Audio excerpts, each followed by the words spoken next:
we go. Okay. Mom's going to tell the story about when she met my dad.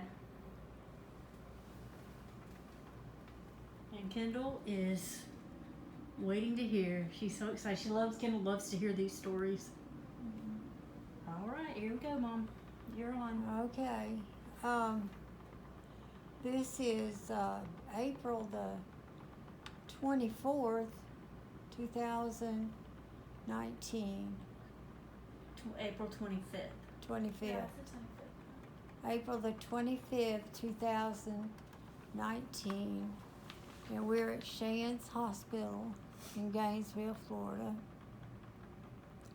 And somebody mentioned that they wanted me to tell the story of how Charlie and I met. That's Linda and Lisa's dad. His full name is Charles Burke Beard Jr., but he was always called Charlie. I like that name. Yeah, he had one little tattoo as a sailor. He only got one tattoo, and it was across his forearm, way up underneath the shirt sleeve. And where it green. could be covered, and it just said script Charlie. It's the only one he had. So I guess he was a little bit more restrained than most in the Navy at that time. But this was in the late 1960s, somewhere like 68, 69. Well, I was born in 66. What? I was born in 66, so... Well, it had to be before that then. Well, yeah. It had to be before Aunt Linda. Yeah. Gosh, it must. Okay, But well, late 50s. the late 50s, the late 58s and 59s. That's what it was. Yeah. That'll put it more in time. Now, I had messed that up. I lost a whole decade. Lost a whole decade. All right, this is... So anyway, I need a kind of a sip of water so that my mouth doesn't get so dry. Kendall, can you get her the water? There's one with straw in it that should work. Here you go. Yeah, thank you. There's Kendall, her granddaughter, Lisa's Yeah. daughter. There's Kendall White, Lisa White's daughter, only daughter under White.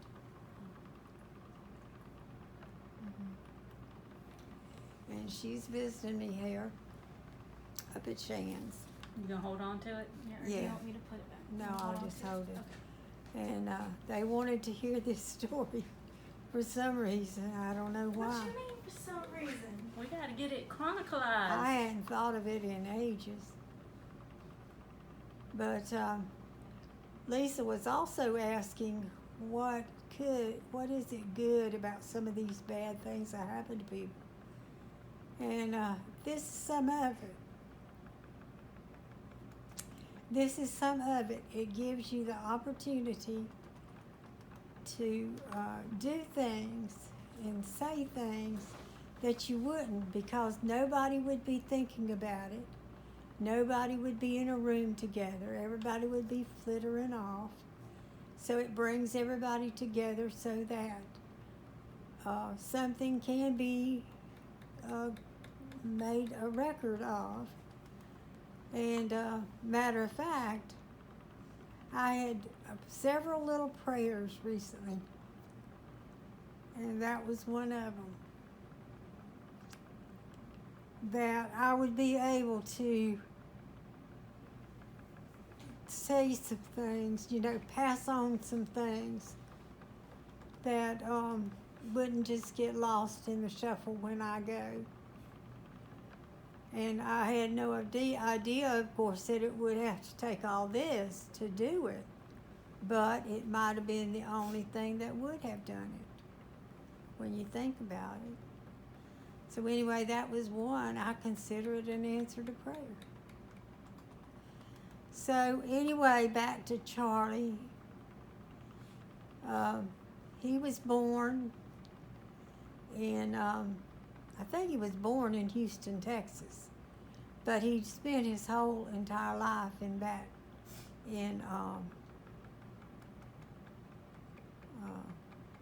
New Orleans, Louisiana. Where'd you meet him? And okay, now we're going to get to where we met. Of course, I was from Chiefland, Florida, and you know where that is.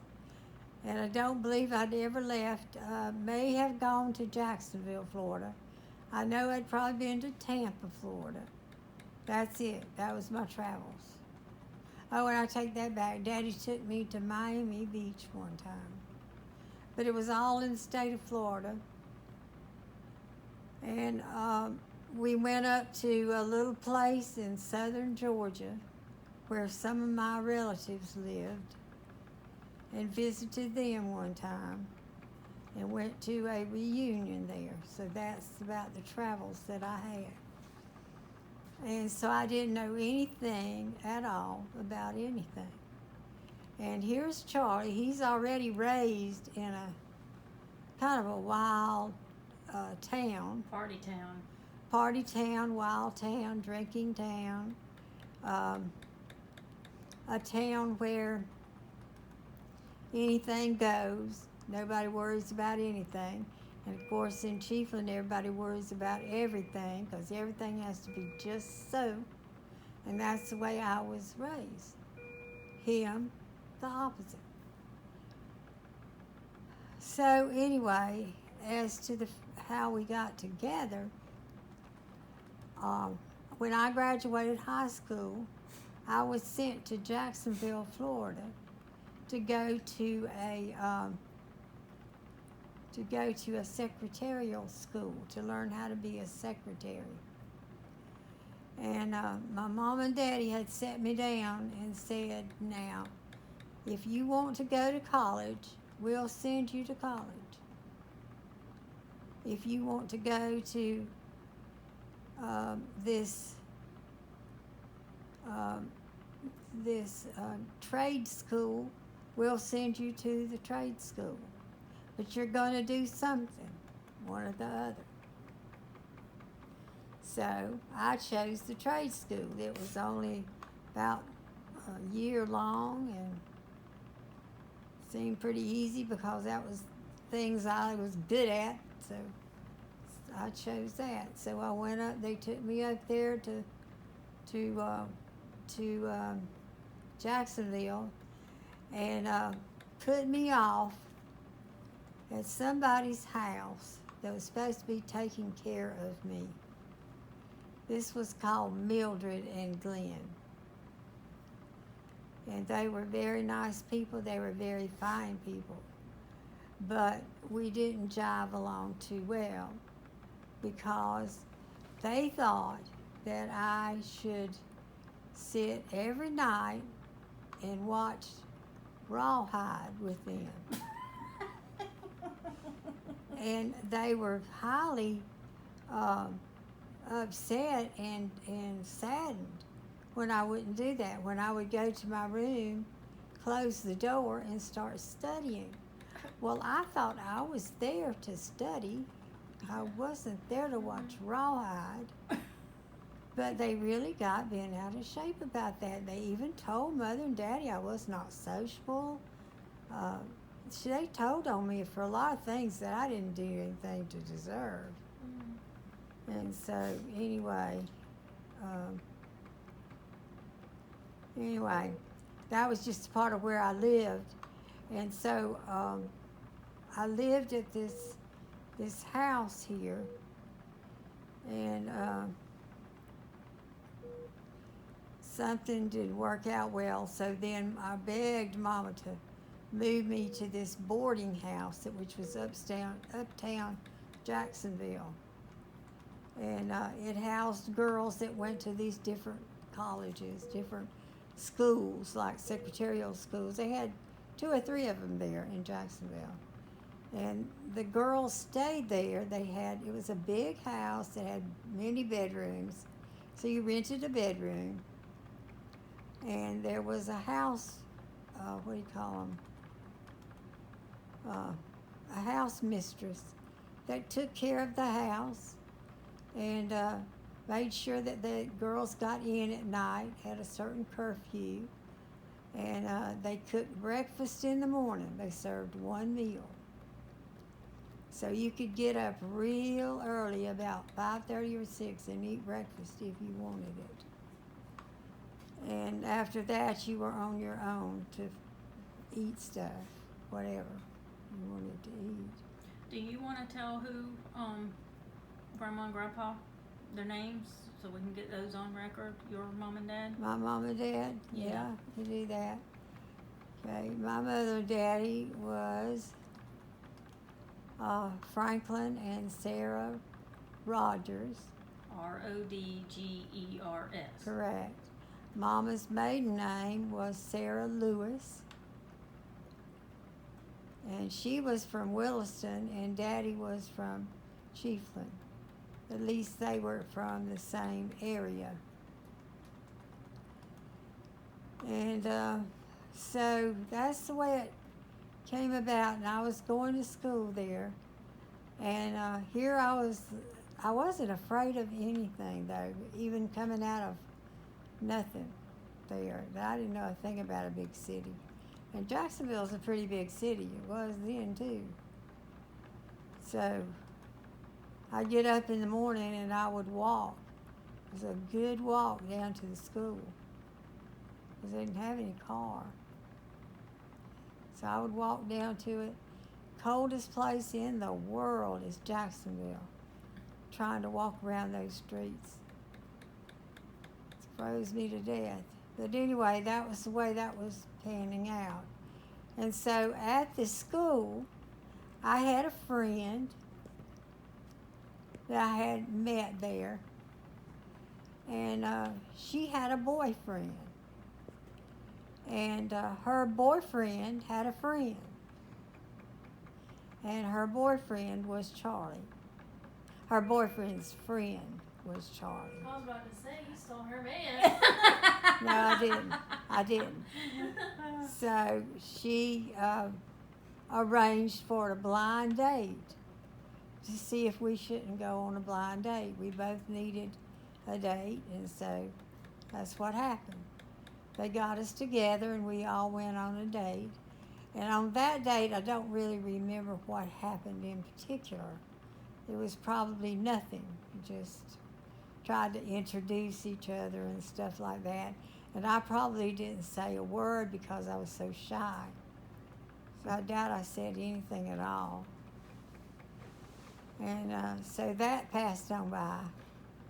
And then, after that, Charlie asked me particularly for a date, you know. And a single date. And I don't know that my mother and daddy knew about all this. I'm sure they didn't. But I didn't think I should tell them. I didn't know. I was out of high school then. So anyway, I went out with him. And of course, you know, I was sitting on this side of the car, and he was sitting on this. It was a Ford with the high back wings. High back wings. You ever seen them? The high back fenders look like wings. Yeah. That was a green Ford he had. Was that his? It was his. It was a wreck, but it was his. Oh, we'll have to look. Kendall loves old cars. Yeah, well, you'll find one of him maybe somewhere, and it'll be one of those. And so, you know, these were wide, big cars. Mm-hmm. And usually, if you were on a date or something, the girl would be sitting over by the boy, you know. Bench seats. Yeah, bench seats. That's right. Mm-hmm. No bucket seats, just a bench seat. So, but in this case, that was not so. I was over here hanging on the door, and he was over here wondering what to do. You were over on the other side. I'm sure. What is he going to do with this woman? with this girl. So anyway, it seemed like I don't know if we went to a movie, I don't know. Y'all went to a drive-in, you said. Yeah, okay, so we went to a drive-in. And then after that, we went out to get something to eat at a drive-in restaurant, which was a big deal back then.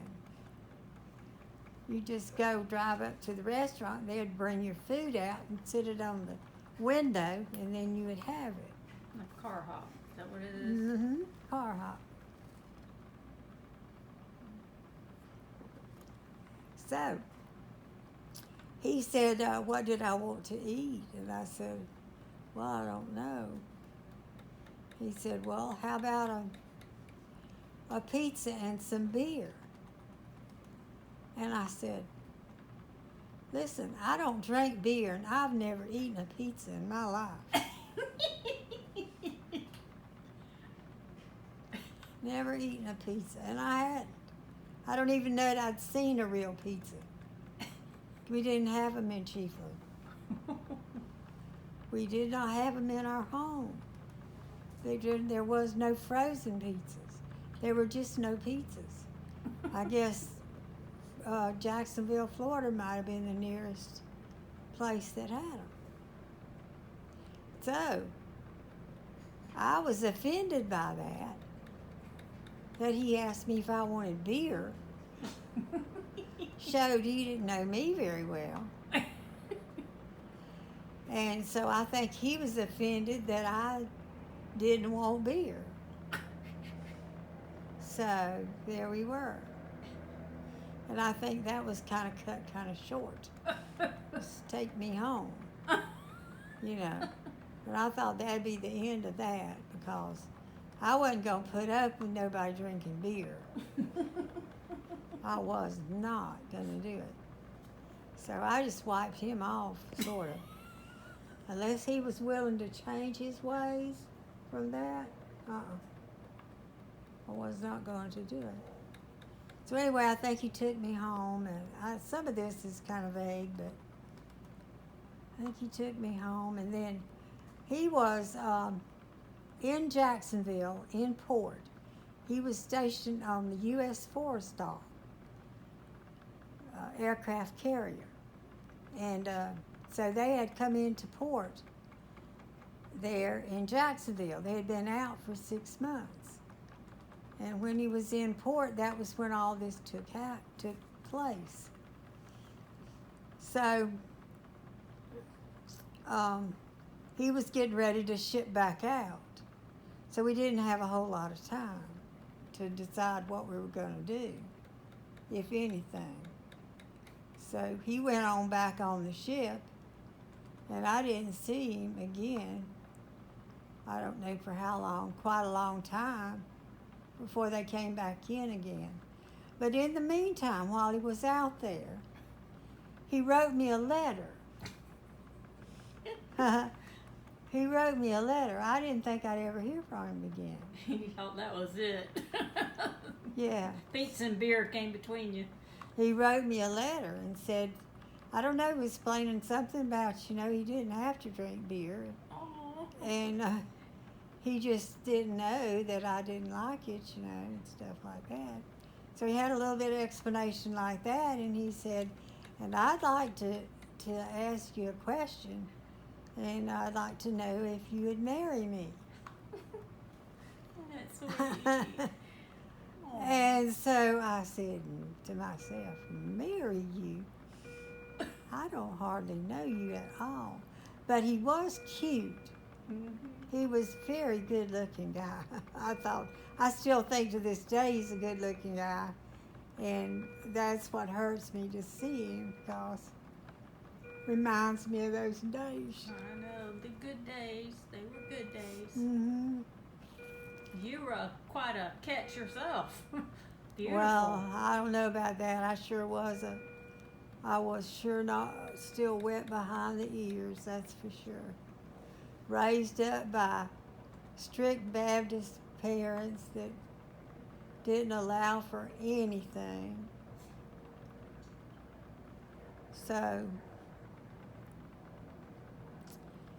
So I stewed around there for a little while as to what to do about answering that letter. Still up there in the boarding house, still going to school. And I believe I was keeping all this to myself. I don't think I was sharing this with anyone. And so finally I just sat down and I wrote him a letter back. And I wrote it, I was taking shorthand at the time at the school, and I wrote it all in shorthand. What is shorthand? You ever seen shorthand? What is Well, if you look up Greg's shorthand when we get through with this, you'll see. It's just a code that you write small quigglies down so that you get the gist of the letter, and then you transcribe the letter onto a regular paper typed out. Oh, okay. You just take a shortness of it. So anyway, I wrote it to him in shorthand. Of course, he couldn't read it. He didn't know a thing about what I had said. So he was all over the ship. He was all over the ship trying to find somebody that could read that shorthand. And I think they somehow must have come up with the idea that maybe it was good, but they weren't sure. They were not sure. So soon after that, he was due back into port again there in Jacksonville. And I was still there going to school. Time periods I don't remember too well. But I knew somehow they were coming back in. And I had not heard back from him, see, since I wrote that stupid letter to him. He didn't write me back. So I didn't know what the status was with him. In the world, Did you spill your drink? probably. Yeah. It's okay, it'll dry. So anyway, I knew he was coming back in, or maybe I didn't know, because there's a way to tell when a ship comes in Jacksonville, and that is normal days you don't see many sailors on the streets. You just don't see them. There's a few maybe rambling around, but when you see the streets flooded with sailors in their uniforms, you know some ship has docked. And so,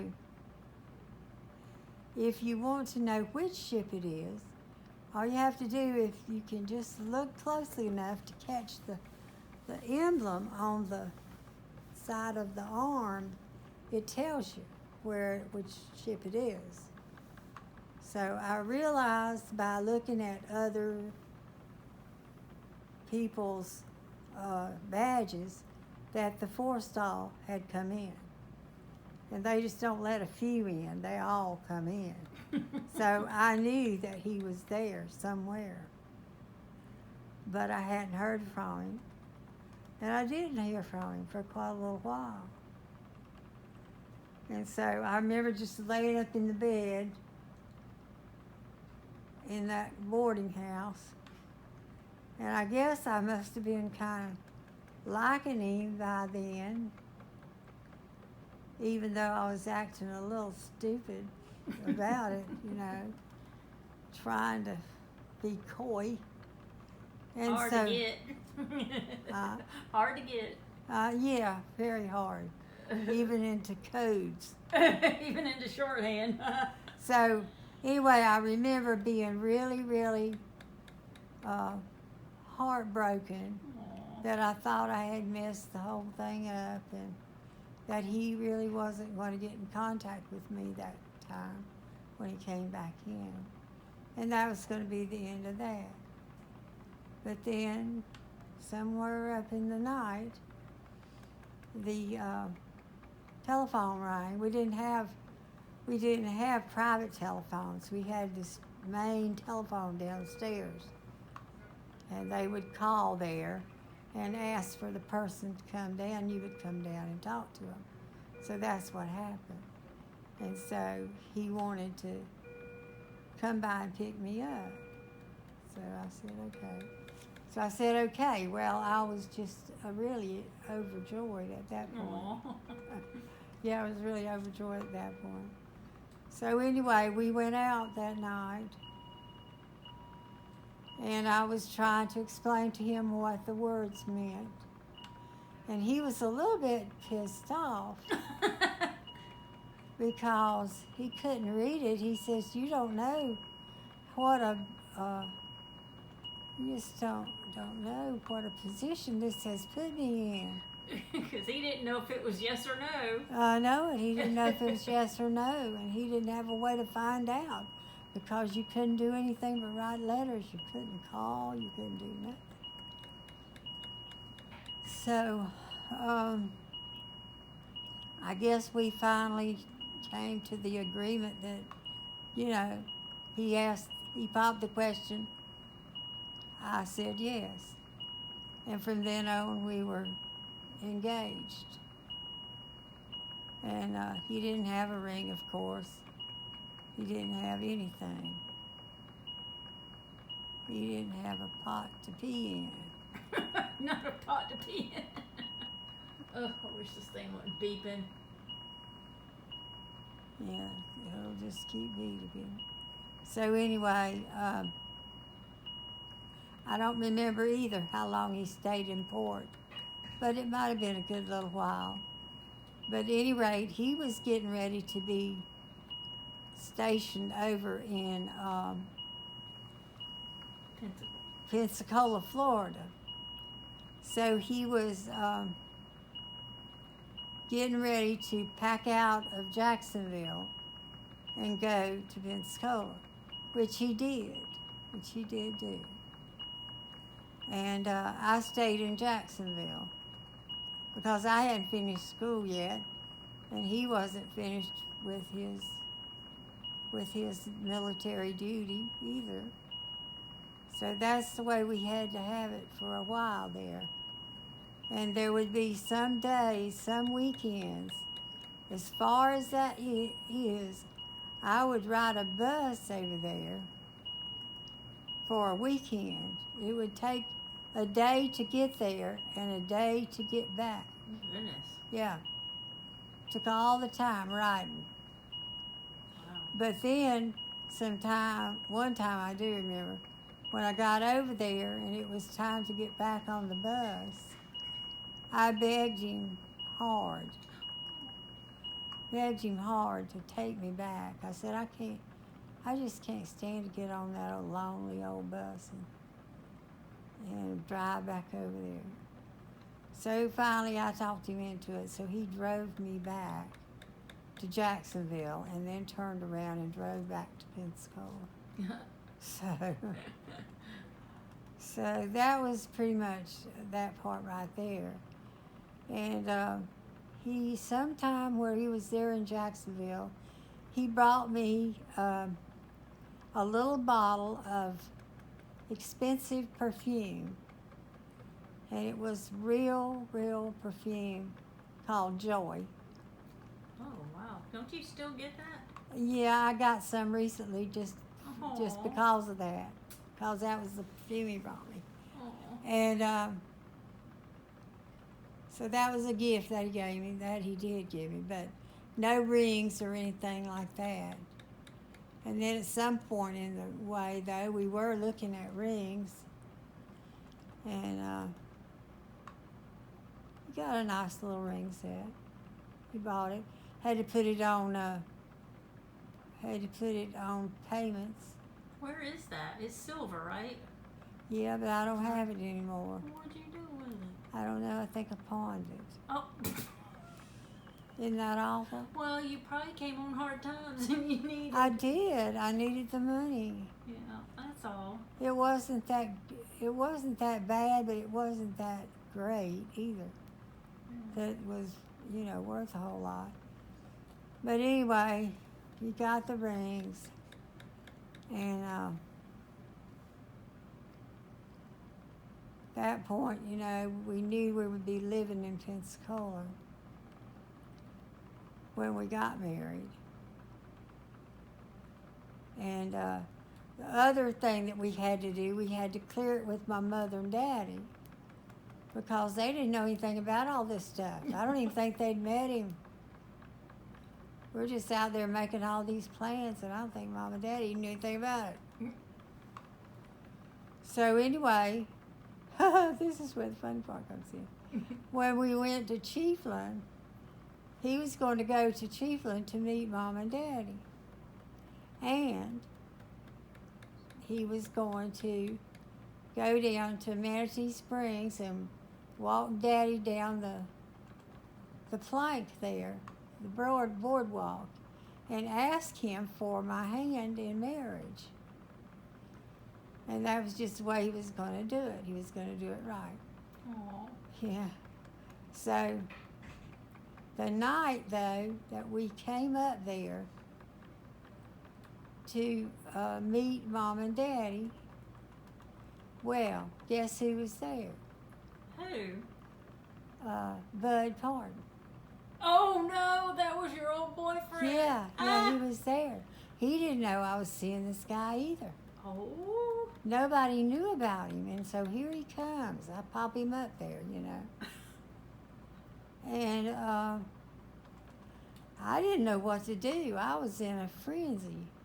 So I see Bud Pardon over there. I didn't say anything to him. I was very, very rude. I was very socially challenged. And I didn't know what to do. So anyway, we went in the house, and Charlie laughed about this for years too. So they had that old piano there, and that piano stool that went swirling around. Oh yeah. And so I was just pulling him as fast as I could to get him back to the dining area and the kitchen area down that hallway. And he said I nearly killed him tripping over that piano stool, pulling him down there. So Because Bud was there? yeah, I wanted to get him out of the way of him.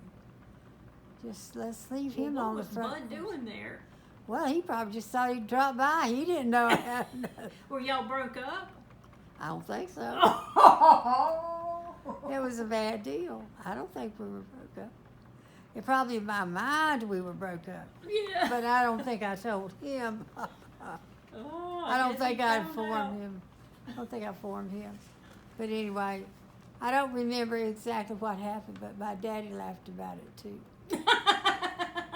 Yeah, my daddy laughed about that too. As time went on, you'd have had to hear it from him. Oh gosh.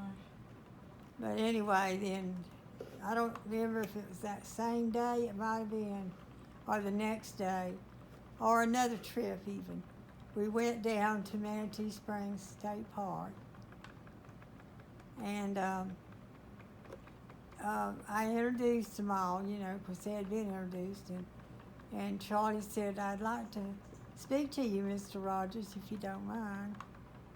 And here at Charlie, he's a very, very shy guy. So this wasn't easy for him to do. He's a very shy guy. So, of course, Daddy started walking down the boardwalk with him.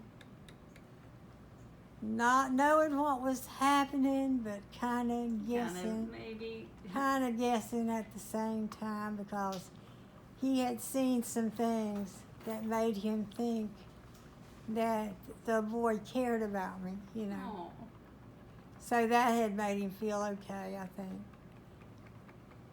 And so they went down to the end of the boardwalk, and I'm staying up with everybody else and just letting them walk down there. And when they walked back, I still don't know what had happened. And anyway, though, he decided that it was okay, and he gave my hand in marriage to him.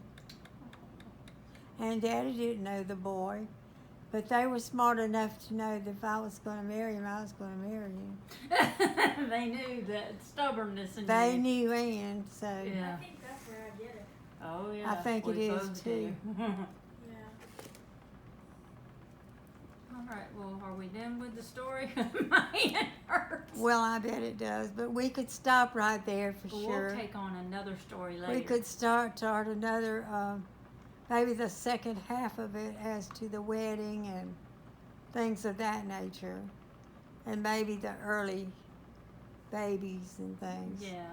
But we'll stop at this as the engagement section of it. Yeah. So the marriage is coming. The marriage has been betrothed All in right. the old-fashioned way. All right. Say goodbye, Mama. Goodbye. Goodbye.